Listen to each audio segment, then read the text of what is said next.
Hey everybody, welcome to the Blue Chip Podcast by fans for fans. This is your host Cody Potter. How y'all doing today? So the scouting combine is pretty much taking shape. Had a good weekend. Watched hours and hours of this thing. As you know, doing a lot of scouting work and things like that. The scouting combine is not something that I hold too heavily in regard. You do want to see the guys that you've graded highly on tape. You do want to see their movement skills, things like that. We're going to highlight quite a few players today. I'm not going to necessarily show you everybody. I'm going to probably show you two guys that really excelled, two guys that I'm very high on. The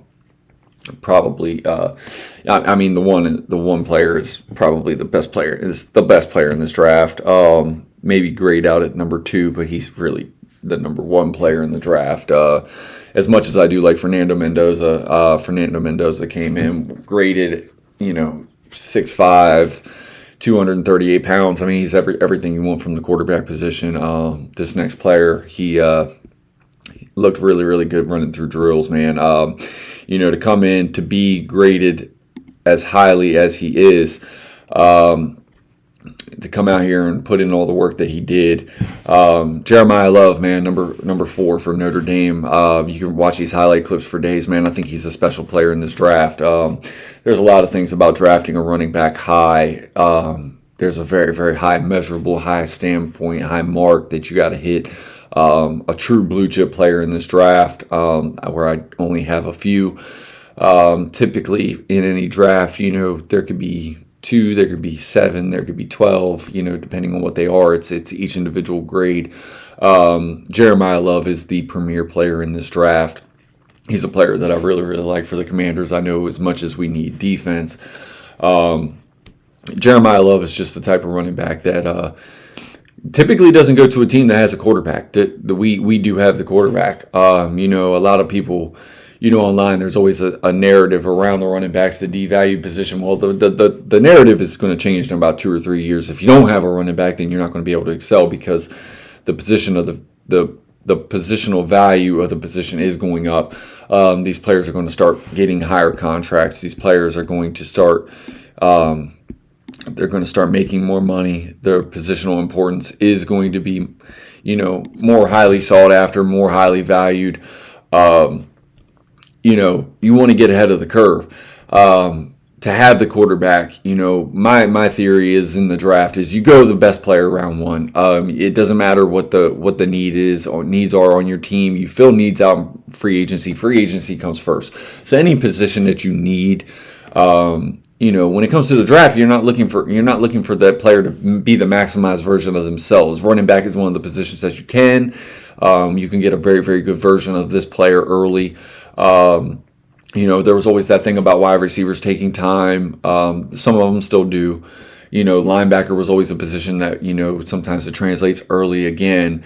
Another position that, has been a little bit devalued over the course of the years. The linebackers are getting smaller, which is why the running backs are having more of an impact. These defensive lines, they're getting a little bit faster. They're getting a little bit smaller. They're a little bit more explosive to try to get after the quarterback. And, we've seen the quarterback play over the course of the years. It's a premium position. That's why protecting the quarterback has always been so valued. Well, when I look at the Commanders, you have an offensive line, you have the quarterback. No matter who you pick on defense, you're not going to take this defense from the 31st ranked defense to the top 5.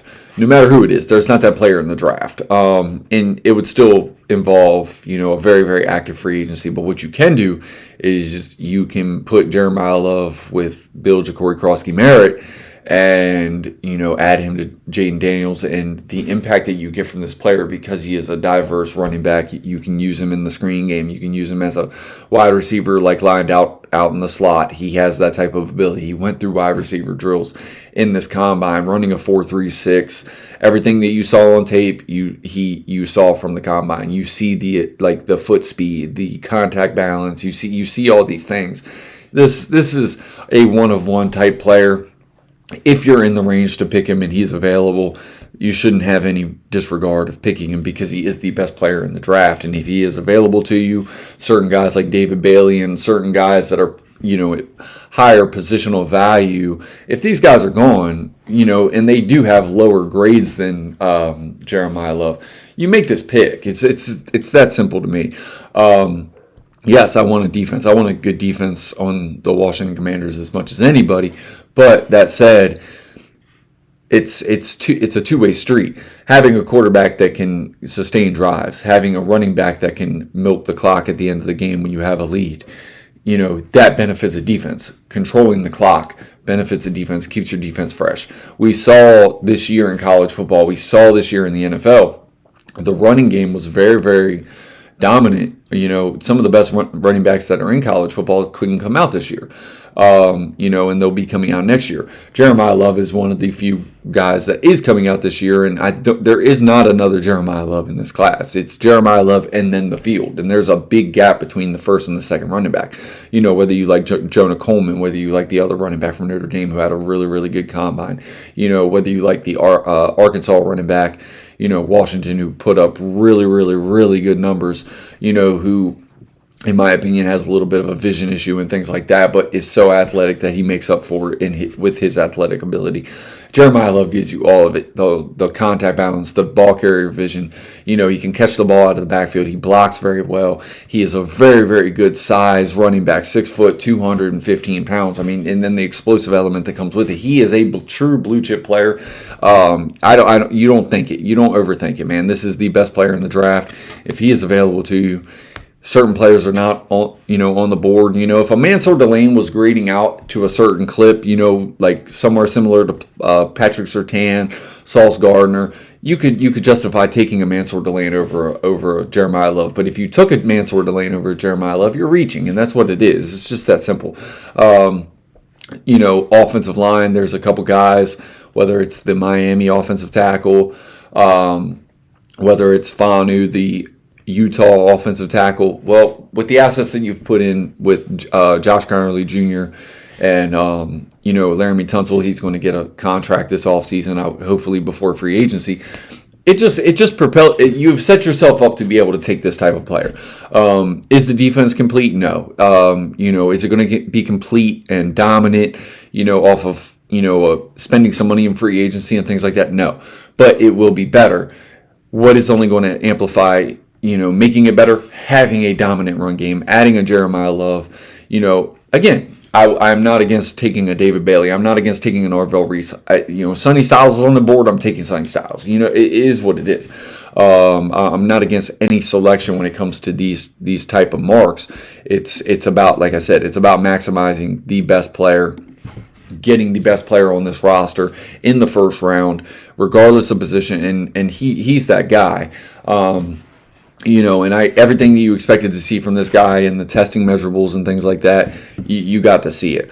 Another position that was really, really, really dominating on during the combine, and I pretty much wasn't really surprised was the safety play, man. All season, going through college football, I kept saying linebacker, safeties, frontline defense. Do you have the Myles Garrett in this draft? No. Do you have the Chase Youngs or the Nick Bosas of the world that were coming out of college football at the edge position? No.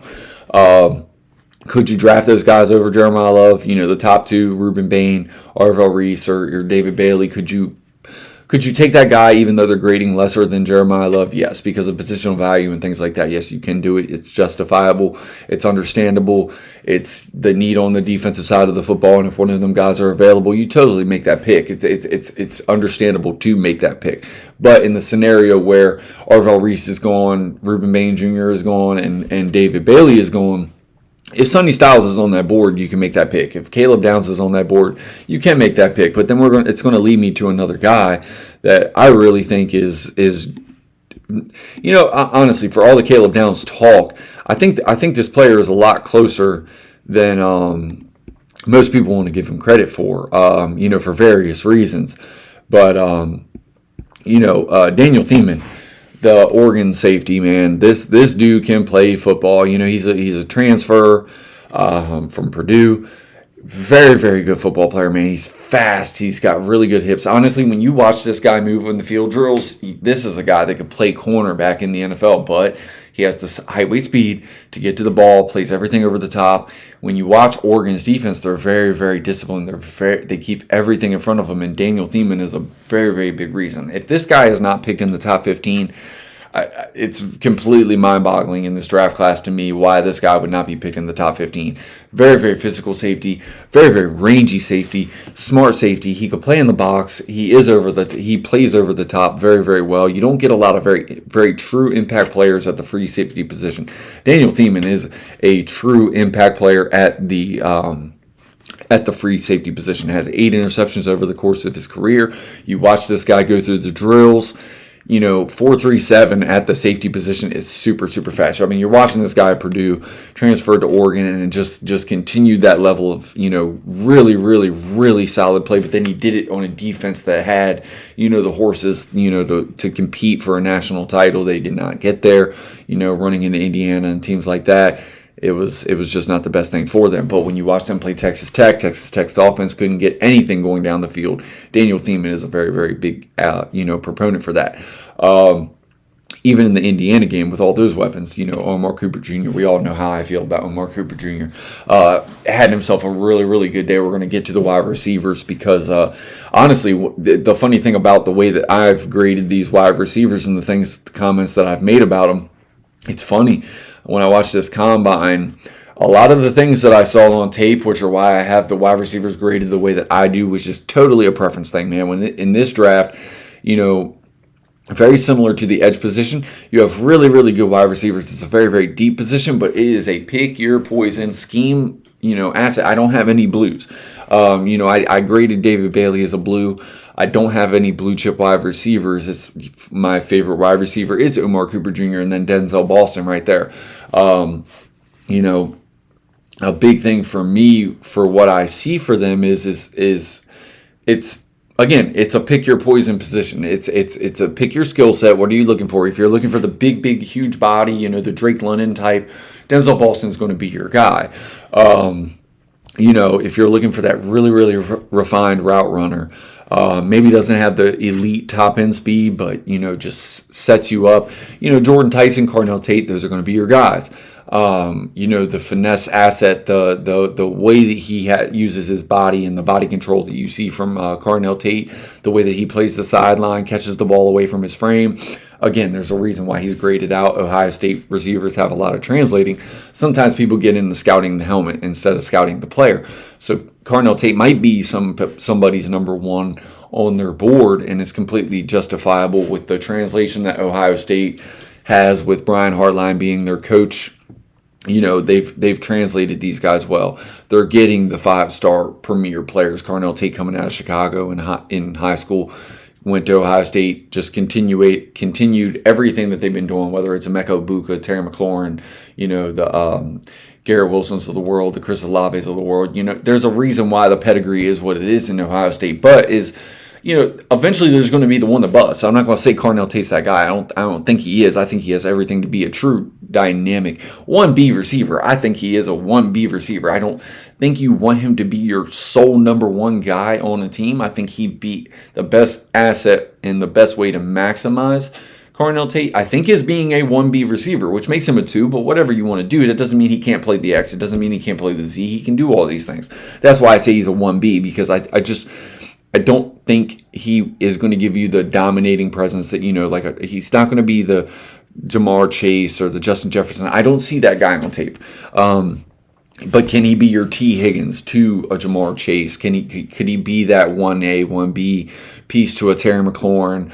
Or, if you drafted him in Detroit, I think he's long gone before then. Or can he be your number 1A, and then in 2 years, next year comes out, you're staring at a Cam Coleman in the draft, and you draft a Cam Coleman, and now you have that 1A, 1B slot, justified. I think Cam Coleman's a little bit better receiver in the season that he's about to have in Texas with Arch Manning. I think it's only going to perpetuate him to be a top 10 pick next year. You saw all the things at Auburn with Cam Coleman. But then again, you're talking next year. Can Cardinal Tate be that number one over the course of, a season or two, or, whatever? Yes, he can. He's going to put up the numbers. I think he's going to do it with a little bit less volume than some of the other guys. Then you look at like Omar Cooper Jr. I think he's a true, just explosive athlete. Just good at everything type of guy. Is he great at anything? It's hard to really say. The body control and things like that. Yes, I would say catching the ball away from his frame. He's an elite blocker, which is why I have him in that area. And I think he's a special football player. Omar Cooper is my favorite receiver in this draft, and I have Denzel Boston second. And both of these guys showed at the combine, everything that you saw on tape, they matched at the combine or even excelled it as far as maybe time, speed, some of the three cones things that they participated in. The safety position, back to that, because I got Daniel Thieman's clips playing in the background. The safety position is getting faster. They're getting more athletic. Another narrative around the combine is this: while this was one of the fastest combines that we've had, Daniel Jeremiah very much brought it up. It's not that these guys coming out of college are completely well versed and so much faster than any years prior. It's that you have guys that aren't testing and running their times. So, yes, the averages are up. You have a lot of guys that aren't running the 40-yard dash.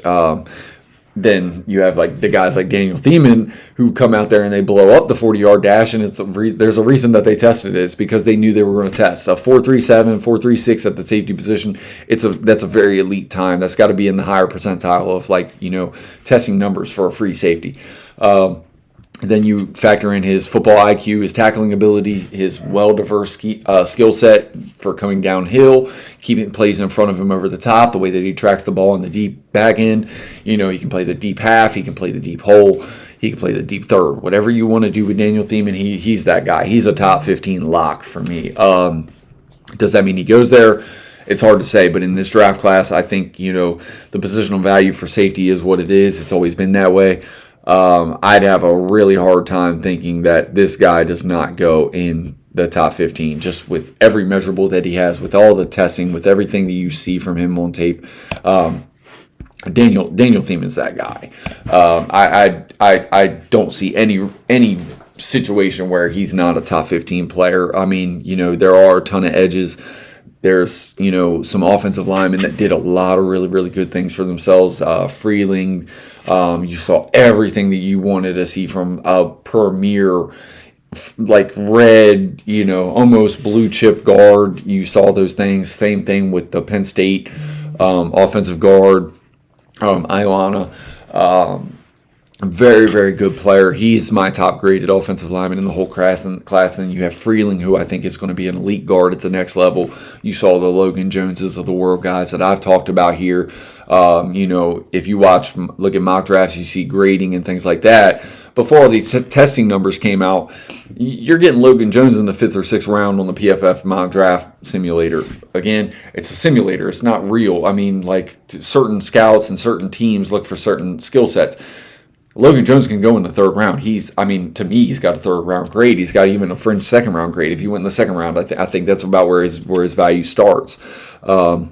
Running the type of numbers that he has, he's a very good pulling guard. Then you factor in some of the helmet scouting where he went to Iowa. You see the things that Iowa translates to the NFL. You see all those things. He's got the high weight speed. He's got everything you want from the center position. I think he's a day one starter type. Slaughter as another guy from Florida that I think, you see all the high weight speed, you see the testing numbers and the things like that. Factor in that he played at Florida, he probably needs a little bit more coaching, but by the end of the year, his first year, I could see that guy having an instant impact on a team. The offensive center position has about 4 or 5 guys that I think can be year one starters by the end of the season. I think there's 2 or 3 guys that come in right away and win their jobs, and then there's 2 guys that I think by the end of the season they're going to be starting. And that's not even factoring in Coogan, the offensive center from Iowa. A little bit more, like 293, 295 is not undersized. It's just I prefer my offensive center to be 300 pounds, 300 to 310 pounds. That's where I like it to be. But you got to have the athletic markers to factor in with that 310 pounds, because I like mixed sets. I predominantly like the zone blocking scheme, but I do like when you can factor in some man and some power to your zone blocking scheme, because eventually at the end of the day, especially in the NFC East, I mean, this has always been a big thing. Whether it was the Giants with Michael Strahan, O.C. Umenyior, and these guys, whether it's this year, these years with Michael Parsons being in the division, Dexter Lawrence, with the Cowboys, things like that. Now you have the one that went to not Dexter Lawrence. Dexter Lawrence is the Giants. Sorry, but the one that went to the Seattle Seahawks from the Cowboys, was there for all them years. Tank Lawrence or whatever. And then, like I said, the Giants, Dexter Lawrence, and you got, the amount of assets that they've put into their edge position and things like that. When you go up against the Jalen Carters of the world and, the big boy, the Jordan Phillips, and then the big center from Georgia, Jordan Davis, man, that's the one I was looking for. Jordan Davis is of the world. You got to have a guy that can pretty much. I mean, the zone blocking scheme is great, and it's good to be able to pull your guards, pull your center, pull your tackle in the run game, and things like that. But ultimately, you got to have guys that can set the edge and that can set the line of scrimmage. And sometimes the center is setting the edge on the line of scrimmage when your offensive guard and your offensive tackle pull. Logan Jones is a guy, and at that position, you have to be able to have the power that translates to that position. So again, it's something that I really, really factor in is are they athletic enough to play the zone? Do they have the size and the height, the weight, the speed, and everything like that, the power, the bench press and some of the markers and things like that? Are you seeing on tape that they can play the power system and then have that translate? Because at the end of the day, you got to be able to man up on a guy. And, when you're playing in the NFC East and you look at these defensive tackles that are in this division, you better have an offensive center and some offensive guards that can man up and hold their ground and really set a good anchor. And the offensive line class, I think, really showed out as far as the testing measurables and things like that. You had the Arizona State safety tackle that did really, really good at the Senior Bowl, came into the combine, ran a really good time, really, really high testing athletic numbers that you want to see from the offensive tackle position, whether you're playing zone or man. Then he's got all the size that says he can play the power, one gap zone, one gap man, power scheme. That's the type of versatility you're looking for. Same with Fanu and things like that and his testing numbers. The combine, like I said, I mean, the biggest thing you're going to look for is movement skills. How do they test in the bench press, things like that. Yes, those things matter, but at the end of the day is, throwing out 30, 40 reps on the bench does not mean that you have really, really good hands and you play with the power that you possess. Some of that needs to be refined. Some of that is technique. Can I go back into the tape and find that a guy that tested with 30-some reps on the bench, he does have really good reps using, his arms and getting out there on guys. Maybe he needs a little bit more work on his anchor or something like that. It's all technical. It's all technical assets that they have in their game, in their arsenal. Sometimes it's feet, sometimes it's hands, sometimes it's balance, sometimes it's leading forward. Some of those things can be cleaned up. Some of them just take time for guys to clean up. None of these guys are finished products, and I think 2 offensive tackles will go in the top 10. I could see one of the offensive guards, predominantly the Penn State offensive guard, going from pretty much 10 to 25. I think 25 is his floor. I think he's graded much higher than that for me. Freeling, I think, solidified himself as a first-round guy. I think Denzel Boston solidified himself as a guy that goes in the first round. Jordan Tyson and his tape, even with the injuries, I think there's a big proponent for him going in the first round. Mekhi Lemon, some of the guys said that some of the interviews and things like that, he didn't run, didn't do a lot of the testing. Again, did he help himself in Indy? No, but he'll do things at his pro day. Can he clean up some of the things? Maybe have some better interviews at his pro day if teams weren't satisfied in that regard. You never know who's in these guys' ear. And then, not even just about having certain guys in some of these ears. A big thing about college football has changed, man. It's a business. They're getting paid. some of these guys don't want to go to certain teams, and they do not take some of the interview processes seriously for some of the bad teams. So does it hurt them or help them? I don't know. But it's really hard for a prospect to come out and say, the Jets are interviewing you. With the history that the Jets have had long term of sustaining success, they haven't had it. So I mean, if you go into the Jets interview and you don't take it seriously, does that affect you for another team? I don't know, but I mean, I don't blame any prospect for not wanting to go to certain situations. I mean, it's understandable. There are good, front offices in the league. There's good coaching staffs in the league. There's bad ownership in the league. There's good ownership in the league. There's teams that sustain success more often than others. There's teams that have constant turnover. It's hard to want to go to one of them teams. But at the end of the day, you want to maximize your value. You want to be as picked as highly as possible because this is your only chance at the draft. This is the only time in your career that you don't have a say where you're going to go. You have a say where you're going to go in college. You have a say where you're going to go in your first, after your first contract is up, your rookie contract is up in free agency. You can pick to re-sign with the team you're at, or after the franchise tag runs its course, you run through that process. You have an actual chance to pick your destination. At this point, you don't. So some of these guys, maybe they don't take the interview processes seriously. Maybe they don't want to go to a certain team, and maybe they take certain interviews more seriously than others. It's really, really hard to say. So for teams to come out and say that Mekhi Lemon wasn't that impressive in the interview process, maybe there's just a preference for him, or he wants to go. He knows situationally that he's not to me, when I watch Mekhi Lemon, for as high as his grades are, for the physical nature of the position the way he plays it, to me, he's like a CD Lamb type. He plays in the slot predominantly. That's not a knock. It's just what he is. Guys, they comp him to Amon-Ra St. Brown. I think that's a little bit more helmet scouting because he went to USC. He is, a little bit thicker build, broader build. He's not the explosive, dynamic athlete. So yes, some of those markers are comparable, but I don't think he has the play strength. I don't think he blocks. I don't think he gets off the line of scrimmage like Amon-Ra St. Brown. So again, that's another reason why I factor him into the slot.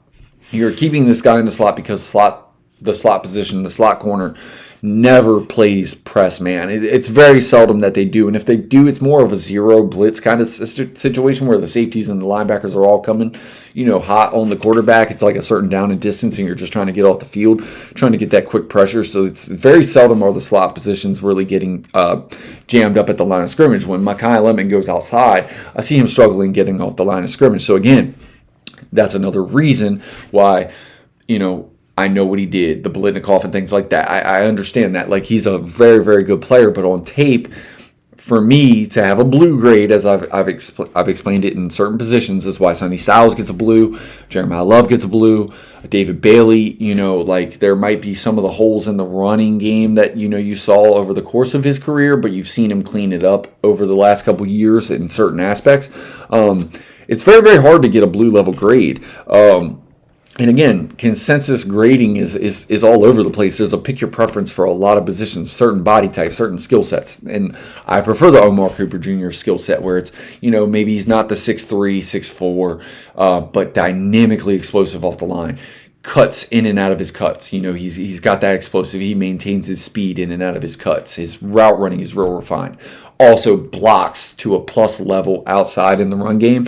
When you're a willing blocker, you can play on my team. And no, it's not everything. I don't want a wide receiver on my team just because he blocks well. Because if he can't run the routes, if he can't get open, if he can't get separation, it always coming on the field. We know they're running the ball. But systematically, Omar Cooper does do all the things that I look for as a wide receiver, as a pass catcher, at the three levels of offense for playing the wide receiver position. Sets guys up, runs with the same energy. You don't know what he's doing off the line. He looks the same thing every way. That's why Omar Cooper Jr. grades out for me as the number one wide receiver in this class. That's why I like him so much. And then Denzel Boston is very, very close behind him because for the height, weight, speed, for as big as he is, for as dynamically tall and big frame, goes up and plucks the ball out of the air. He lands very well. His body control is very well. That was a knock that I had on Drake London. I never really thought he could get through the season a full season healthy because of how hard he used to come down on the turf when he would go up, and because I mean just completely reckless abandonment. And while I love it, going out and be able to catch the ball away from your body, 6'5", 240 pounds, going up and plucking the ball out of the air when somebody's draped all over you, that catch above the rim through contact. I mean, dude, that is that's a valuable asset for me. But when you come down on the ground so hard on your shoulder, collarbone snap, things like that, there was a concern for me for Drake London making it through full seasons. And honestly, to date, for as great as Drake London's been, he's been on my fantasy team and things like that. But like at the end of the day, like he struggled to stay healthy throughout the course of the season because of the way that he plays. I grade Denzel Boston higher than Drake London because of the way that he uses his body to shield off defenders, and then the way that he comes down, he protects himself. I think that translates a little bit more. Injuries happen. I can't predict injuries, but when I watch him, it's a little bit cleaner when he goes up and plucks the ball away out of the air and then comes down on the ground. He has a little bit more protection for himself as far as the way that he falls, the positions that his body is, that when he's falling, catching the ball away from his frame. That's basically what I'm trying to say. It's very, very hard to explain in detail unless I show you clip for clip, a clip of Drake London going up and catching the ball at the edge and then watching him fall flat on his back when he was at USC, and then showing you a clip side by side of Denzel Boston going up, catching the ball away from his frame and kind of getting his arm down, kind of shielding himself with his elbow, and just it's really, really hard to explain certain traits like that. But that's why I have Denzel Boston as my number 2. Carnell Tate would be my number 3. Then honestly, I probably get a little bit more rogue from certain grades. I know that Mekhi Lemon will go in the first round, more than likely. I think he's a true lock. I'm not saying that because I have a player over him as my next grade or whatever, I don't see the talent and things like that. But again, I value certain assets, and I see certain things on tape. I do a ton of time on these guys and a ton of notes. So there's certain guys that I like a little bit more above him. Even the wide receiver that blew it up at the combine, Brennan Thompson, smaller guy, never going to get a blue running a 4.26. When you watch Mississippi State, because trust me, I love the Mississippi State cornerback Jones. Very, very big, 6'3", 205 pounds, very, very very, very good man cover corner. He shut down Jordan Tyson, and I'm not saying that's why I knocked Jordan Tyson. But when you watch Mississippi State against Arizona State, Jordan Tyson didn't even he couldn't even get separation or much less a catch until they put him in the slot, put him on the other side away from Jones in the second half of the game. And again, some of that's the quarterback play, some of that's effort, some of it's schematic, some of it's whatever. And then Mississippi State, they were playing really, really good on all 3 levels that game. But Brennan Thompson, who I was basically trying to comp, is he has that Deshaun Jackson to me, that Tyreek Hill speed. He plays those speeds in the NFL, and he tracks the ball very, very well. I think he's got a skill set that translates. Is he going to be anything more than a go guy or a screen guy, kind of just using that speed, get the ball in his hands, and just taking the top over the defense year 1, year 2? I don't know. The size is a little bit more of a concern because he came in at I think about 164, 174. I feel like that 164 is a little bit off. Maybe he did come in and weigh 164 for the combine, but he doesn't play at 164. He's a very solid built guy, smaller guy, and about 5'11", 6 foot. But his speed translates on tape. He tracks the ball very, very well over his shoulder. When the ball's in the air, he plays it very, very well. And he can go up and catch the ball away from his frame. So when I look at him on tape, he's a guy that ascended at the combine. Of course, when you see that 4.26, a lot of scouts are going to go back on this guy unless some scouts were already high on him because of that dynamic speed. And if they were high on him on that dynamic speed, they have seen him in Mississippi State's offense catch some slants and things like that, make big catches in big moments where the team needed it because he was their number 1 weapon, and they gave a different look. It's some of the nuances he's going to have to add to his game because there are some route running things where he needs to clean it up. Sometimes you see him break it at 12. Sometimes you see him break it at 14. He's going to have to clean that up in the NFL because in the NFL you don't get the same separation that you get in college. The quarterback, if he thinks you're breaking at 12, then you better break at 12 because if you break at 14, it's probably going to be a pick six going the other way. Those are the things with Brennan Thompson that I think he's going to have to work on. But from coming into the combine, again, running a 4.26, It's going to get you noticed. It's going to get you on some radars. He was a guy that I was already kind of high on. Talked about him over the course of the year. If you go back and watch Mississippi State's number 0, he trust me, he will show up. If you go back and watch any Mississippi State game over the course of the year, he does show up. He shows up. Not a high volume guy because of the way that they use him. He's an over the top, take the top off the defense. He clears out so many things for the run game. So again, just because he's not making a ton of catches doesn't mean that he's not having an impact on the offense. I think Brennan Thompson is one of the guys who really, really did himself some favors at the combine. And you knew he was going to test these numbers. He is a true track athlete. Has the track background. He was winning awards and winning golds running track. He's getting first places in college running track. Track athletes, just because you're a track guy doesn't mean you can play football. When I watch him track the ball over the top, when I watch him catch the ball away from his frame, it says he's a football guy who can run track. Or he's a track guy that can play football. However you want to justify it, whatever word play you want to use, he's a guy that I think will translate, will have an impact in the league. I think he's even a little bit better than some of the guys like the John Rosses and some of the guys who were gadget players that had that level of speed that haven't necessarily translated it to the first round of the NFL draft. Even a guy that I was higher on coming out of Texas, the one that went to the Kansas City Chiefs, who hasn't put it all together yet. He had a lot of drops and things like that said he needed some work. It was always going to take him a little bit more time. Brennan Thompson's a guy that can catch the ball away from his frame. Again, I say there's route nuances and things that he's going to have to work on. But NFL coach, a wide receiver coach in the league is going to, at a certain point in the third, fourth round, whatever it is for Brennan Thompson, they're going to say, okay, we can probably put about 10 pounds on this guy. What he ran at the combine, if he was weighing in at 164, is not what he's going to play at. He doesn't look like he plays at that at Mississippi State. So if he dropped a couple pounds to get a couple hundreds faster at his 40, knowing he was going to be a 40 dependent guy at the combine, I understand it. I get it. He's not going to play at 164. He does not look like Emmanuel Forbes on the football field. He's a much more solid player than that as far as the weight goes. And then the build. Honestly, if you were going to look at it, he probably weighed in height, weight at the same measurables as Emmanuel Forbes. He doesn't play like that. He doesn't play. He's at least 174, 180. And then still plays with that separation speed. And then again, you factor in that you have seen him run slants, catch the ball in traffic away from his body, is a natural hands catcher, can catch the ball over the top, doesn't always let the ball get into his body. Sometimes he does, but ultimately at the end of the day, every receiver does. And if the ball has to come into your body and you still make the catch, I'll take it. Though you always want to see the receiver catching the ball away from their body with their hands. Chris Bell, the Husky wide receiver from UConn, did everything you were expected him to do. The 100 plus catches at UConn, 5'11", you knew that was what he was going to be. A little bit rocked up frame for as good as he looks in and out of his cuts and the nuances that he has. Made himself some money this week. Everything that I expected to see from Chris Bell.